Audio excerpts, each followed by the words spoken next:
पुराना लकड़ी का मकान। शहर से दूर एक सुनसान गांव था। उस गांव के बीचों बीच एक जर्जर लकड़ी का मकान खड़ा था।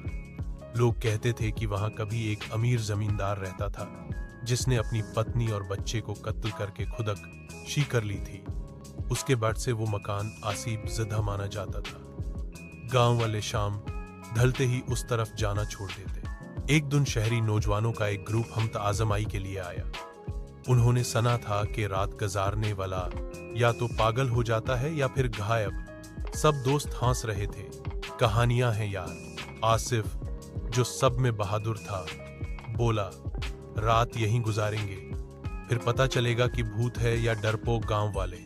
रात का अंधेरा छाया। अचानक लकड़ी के दरवाजे चरचराने लगे। मकान के अंदर की हवा बासी थी।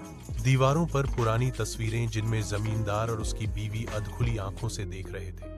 अचानक एक तस्वीर जमीन पर आ गिरी। आसिफ ने ठहाका लगाया, चलो कोई नहीं, बस लटकी हुई थी।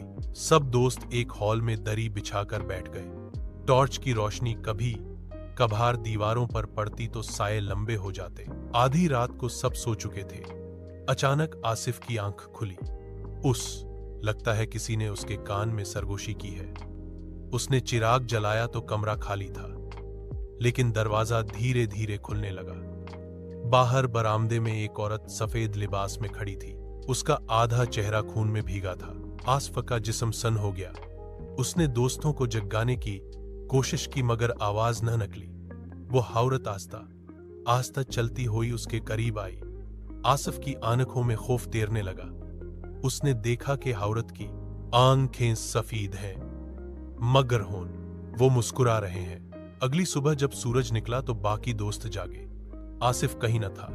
बरामदे में बस खून के धब्बे थे जो लकड़ी के फर्श में जज्ब हो रहे थे।